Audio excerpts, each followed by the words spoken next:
आज हम बात करने वाले हैं एक ऐसे शानदार कार के बारे में जो ना सिर्फ रोड पे चमकता है बल्कि उसका नाम ही काफ़ी उसकी मजबूती और एलिगेंस को पता लगाने के लिए। हाँ, आपने सही समझा। हम बात करने जा रहे हैं जैगवार कार के बारे में। जैगवार एक ऐसी कार ब्रांड है जो लग्जरी, परफॉर्मेंस और स्टाइल को एक साथ मिलाता है। इसका लोगो ही काफ़ी है हमें बताने के लिए कि ये ब्रांड स्पीड और ग्रेस को कैसे रिप्रेजेंट करता है। लेकिन जैगवार कार जो हर लोगों को पसंद थी वो आज के डेट में रोड से गायब होते जा रही है। मैं आपको बता देता हूँ कि JLR ग्रुप में दो ब्रांड आती है। पहला है लैंड रोवर और दूसरा है जैगवार। और JLR ग्रुप जो आज के डेट में बहुत ही लॉस में चल रही है, उसका मेन जिम्मेदार है जैगवार कार। आपको जान के हैरानी होगी कि 2018 में USA में, जो कि JLR की सबसे बड़ी मार्केट है, वहाँ पे जैगवार के सिर्फ 1800 यूनिट ही सेल हो पाए थे। वहीं पर जैगवार की सबसे बड़ी कंपटीटर BMW है और BMW ने उस साल 3.36 लाख यूनिट को सेल किया था। अगर सेल रिपोर्ट को देखा जाए तो JLR ग्रुप में जहां लैंड रोवर की सेल बढ़ती जा रही है, वहीं दूसरी तरफ जैगवार की सेल हर साल घटती जा रही है। यही बात है कि JLR ग्रुप की 75% से भी ज़्यादा की सेल सिर्फ लैंड रोवर से आती है। अब यहाँ पे एक सवाल आता है कि कुछ साल पहले तक जो कार हर लोगों को पसंद आती थी, वो कार अचानक से इतने लॉस में क्यों चली गई? क्या वजह है जो इसकी सेल हर साल गिरते जा रही है? और क्या ये डाउनफॉल के कारण जैगवार बंद हो जाएगी? तो चलिए इस वीडियो में अच्छे से समझते हैं। तो जैगवार की कहानी 1922 में शुरू होती है, जहाँ पर दो पर्सन, विलियम लायंस और विलियम वाम्सले, जिन्हें मोटर बाइक का बहुत ही शौक था, उन्होंने एक कंपनी स्टैब्लिश की जिसका नाम रखा गया स्पेलोन साइड कार कंपनी। ये कंपनी अपने स्टार्टिंग के दिनों में सिर्फ साइड कार को ही बनाया करती थी। जैसे जैसे टाइम बीतता गया ये कंपनी पॉपुलर होते गई, लेकिन 1934 में इस कंपनी के फ्यूचर को लेकर दोनों को फाउंडर एक दूसरे के आइडिया से डिसएग्री होने लगे। इसके बाद विलियम वाम्सले ने इस कंपनी को छोड़ दिया और अपने सारे शेयर्स को बेच दिए। विलियम वाम्सले के जाने के बाद इस कंपनी को रिकॉन्स्टिट्यूट किया गया और इस कंपनी का नाम बदल के एसएस कार लिमिटेड रखा गया। और बाद में एसएस कार ने स्टैंडर्ड मोटर कंपनी से हाथ मिला लिया, जो उस समय कार मैन्युफैक्चरिंग किया करती थी। ये दोनों कंपनी के मर्ज होने के बाद कंपनी ने 1935 में अपनी पहली कार को लॉन्च किया, जिसका नाम था जैगवार SS 2.5 लीटर सैलॉन। इस कार को विलियम लायंस ने खुद ही डिज़ाइन किया था और ये कार काफ़ी पॉपुलर भी हो गई थी। उसी साल कंपनी ने अपनी सेकंड कार को भी लॉन्च कर दी, जिसका नाम रखा गया जैगवार SS 90। ये कार 2 सीटर स्पोर्ट्स कार थी जिसे मोटर स्पोर्ट्स इवेंट के लिए डिज़ाइन की गई थी और इस कार की top speed around 90 miles per hour, जिस वजह से इस कार का नाम रखा गया था जैगवार SS 90।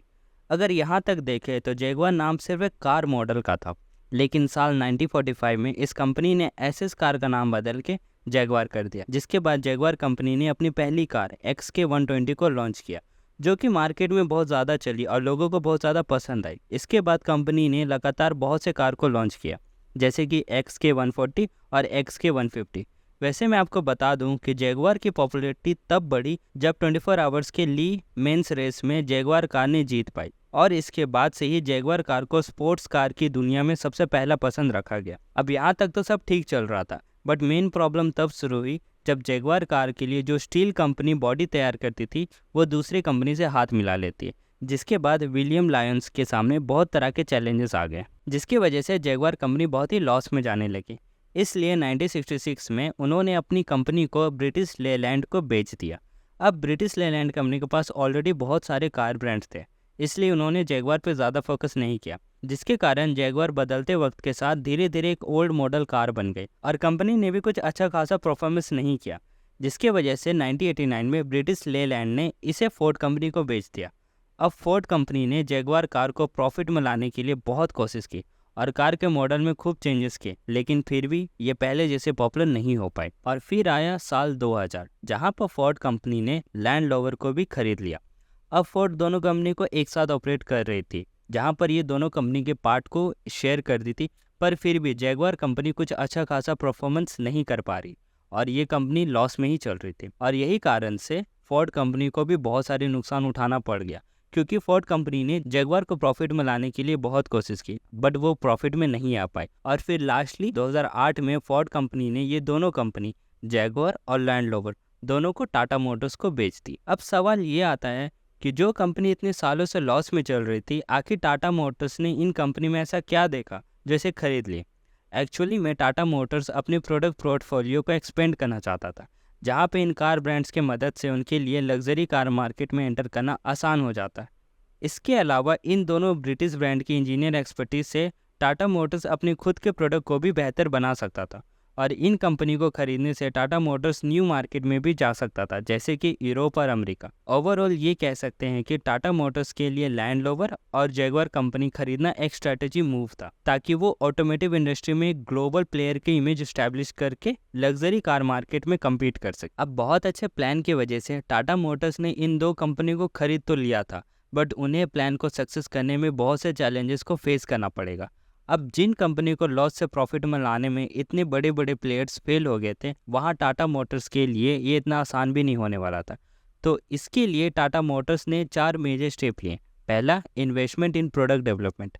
टाटा मोटर्स ने जैगवार के परफॉर्मेंस और डिज़ाइन को इम्प्रूव करने के लिए रिसर्च और डेवलपमेंट में बहुत इन्वेस्टमेंट की और कई नए मॉडल को लॉन्च भी किए।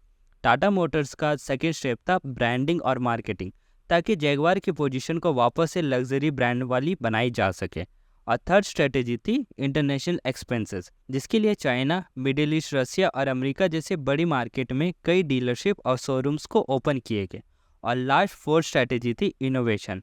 कंपनी ने कुछ मॉडल्स को हाइब्रिड और इलेक्ट्रिक वर्जन में लॉन्च किया, जो इसे फॉरवर्ड थिंकिंग और इन्वायरमेंटल फ्रेंडली जैसे ब्रांड पोजीशन बनाने में हेल्प करता। बट इन सब के बावजूद भी कंपनी को 2009 में $463 मिलियन का लॉस हुआ। बट फिर आया 2010 का साल, जो जैगवार कंपनी की हिस्ट्री को बदलने वाला था, क्योंकि यही वो साल था जब 40 साल बाद जैगवार पहली बार प्रॉफिट में आया। और जैगवार और लैंड रोवर दोनों कंपनी ने मिलकर $17.6 मिलियन का प्रॉफिट अर्न किया। इसके बाद साल 2011 और 2012 में कंपनी ने बहुत अच्छा परफॉर्म किया था। इन सब के बाद 1 जनवरी 2013 को टाटा मोटर्स ने जैगवार और लैंड रोवर को एक साथ मर्ज करके एक नई कंपनी बनाई, जिसका नाम रखा गया JR लिमिटेड। दोनों कंपनी के मर्ज होने के बाद इनकी पहली कार लॉन्च की गई, जो कि थी 2 सीटर लग्जरी स्पोर्ट्स कार। इसके तुरंत बाद JLR ने second generation range rover sports car को भी लॉन्च कर दिया। मार्च 2023 तक JLR ने चाइना, नॉर्थ अमेरिका और यूरोप जैसे जगह पे 3.74 लाख से भी ज़्यादा कार को सेल कर दिया। ये दोनों कंपनी के मर्ज करने के कई रीज़न थे, जैसे कि जैगवार अपनी लग्जरी स्पोर्ट्स कार की वजह से जाना जाता था, तो वहीं पे लैंड रोवर अपनी ऑफ रोडिंग SUV की वजह से। और ये दोनों को मर्ज करने से Tata Motors wide range of vehicle को ऑफर कर सकता था। इसके अलावा भी कई रीज़न थे, जैसे कि कॉस्ट सेविंग, ताकि JLR की कार अच्छा परफॉर्म कर सके, जिसका रिजल्ट आप देख ही सकते हैं। अब 2016 में JLR ने जैगवार के साथ कुछ ज़्यादा ही इनोवेशन कर दिया और जैगवार F-Pace को लॉन्च किया गया, जो कि इस कंपनी की पहली SUV बनी। और हैरानी की बात ये थी कि ये मॉडल JLR की सबसे पॉपुलर मॉडल बन गए। और देखते ही देखते 2016 में JLR निसान को पीछे करके अमेरिकन मार्केट का सबसे बड़ा कार मैन्युफैक्चरिंग कंपनी बन गया। और 2018 आते आते JLR अच्छी प्रॉफिट मेकिंग कंपनी बन चुकी थी, क्योंकि 2018 में JLR ने 6 लाख से ज़्यादा कार को सेल किया था, जिससे कि $1.8 बिलियन का प्रॉफिट बना था। यहाँ तक तो जैगवार का गोल्डन टाइम पीरियड चल रहा था, क्योंकि 40 साल बाद ही सही ये कार वापस प्रॉफिट में आई थी। बट फिर आया साल 2019, जहाँ से इस कंपनी के बुरे दिन शुरू हो गए। एक्चुअली 2019 में इस कंपनी ने 3.8 बिलियन पाउंड का लॉस किया था, जिसके बाद से ये कंपनी हर साल लॉस में जा रही है, जिसका मेन रीज़न है जैगवार। अगर 2017 के डेटा को देखें तो कंपनी में जैगवार के 1.78 लाख यूनिट को ही सेल किया था, वहीं पर लैंड रोवर के 4.82 लाख यूनिट सेल हो गए थे। अब सवाल ये आता है कि लोग लैंड रोवर को इतना पसंद क्यों कर रहे हैं। तो मैं आपको बता देता हूँ कि लग्जरी SUV मार्केट में लैंड रोवर की स्ट्रॉन्ग रेपुटेशन रही है, जबकि जैगवार हमेशा स्पोर्ट्स कार और सेडान के लिए फेमस रहा है। बट लोग अब सेडान से ज़्यादा SUV को पसंद करते हैं। 2021 में अमेरिका के अंदर 52% से भी ज़्यादा SUV व्हीकल्स को खरीदे गए थे। अब वहीं पर 2022 के फर्स्ट 4 मंथ में 72.9% से भी ज़्यादा लोग ने SUV लिया, जिससे साफ पता चलता है कि सेडान कार को लोग कम पसंद कर रहे हैं। यही कारण था कि लोग जैगवार से ज़्यादा रेंज रोवर को खरीद रहे थे। इन सब के अलावा एक और रीज़न था JLR के लॉस में होने का, वो था डीजल कार, क्योंकि उन दिनों डीजल कार की डिमांड बहुत ही कम हो चुकी थी और JLR में 90% से भी ज़्यादा कार डीजल इंजन थे। हालांकि JLR खुद को हाइब्रिड और इलेक्ट्रिक कार की कैटेगरी में एक्सपेंड कर रहा है, जिससे हो सकता है कि आने वाले टाइम पे JLR डीजल इंजन कम बनाए। और इन सब के अलावा JLR का लॉस होने का एक और रीज़न था, वो था चाइना मार्केट का स्लो डाउन हो जाना, क्योंकि JLR के लिए चाइना एक बहुत ही बड़ा मार्केट था और वहाँ पर लग्जरी कार की डिमांड में आ रही भारी कमी से सारी कार कंपनी को लॉस हुई थी। और साथ में ही चाइना में JLR के कार में बहुत से प्रॉब्लम और मैन्युफैक्चरिंग डिफेक्ट देखने को मिल रहे थे, जिन वजह से JLR कंपनी लॉस में जाने लगी। और ये डिफेक्ट्स और मैन्युफैक्चरिंग प्रॉब्लम इतने बढ़ गए थे कि 2018 में चाइना के लोगों ने JLR हेड ऑफिस के बाहर कंपनी के खिलाफ प्रोटेस्ट किए। और इन सब की वजह से ब्रांड के रेपुटेशन बहुत ही ख़राब हो गया और JLR कंपनी लॉस में जाने लगी। बट अगर JLR की हिस्ट्री देखें तो ये कंपनी पीछे हटने वालों में से नहीं है। जब से जैगवार और लैंड रोवर टाटा मोटर्स के अंडर गई है, तब से ये कंपनी ने वो कर दिखाया जो कभी किसी ने सोचा भी नहीं था। क्योंकि जिस कंपनी को प्रॉफिट में लाने के लिए इतने बड़े बड़े प्लेयर्स फेल हो गए, वहाँ पर टाटा मोटर्स ने ना केवल इस कंपनी को प्रॉफिट में लाया, बल्कि कई सारे न्यू मॉडल्स को भी लॉन्च किए। इसलिए उम्मीद यही है कि JLR वापस से प्रॉफिट में जल्द आ जाएगी। वैसे आपको क्या लगता है, JLR की डिमांड वापस बढ़ेगी कि नहीं? और आपकी फेवरेट कार कौन सी है, जैगवार या रेंज रोवर? हमें कमेंट में ज़रूर बताएं। और क्या आपको ये पता है कि आने वाले टाइम में इंडिया के रोड अमेरिका से भी बेहतर होने वाले, क्योंकि इंडियन गवर्नमेंट ने 2024 तक 23 नई एक्सप्रेसवे को बनाने का अनाउंसमेंट किया है। अगर आपको इंडिया के कुछ मेगा प्रोजेक्ट के बारे में जानना है तो आपको वीडियो का लिंक हमारे डिस्क्रिप्शन बॉक्स में मिल जाएगा, आप वहाँ जाके देख सकते हैं। तो आज के लिए इतना ही। Thank you for watching. मिलते हैं नेक्स्ट वीडियो में।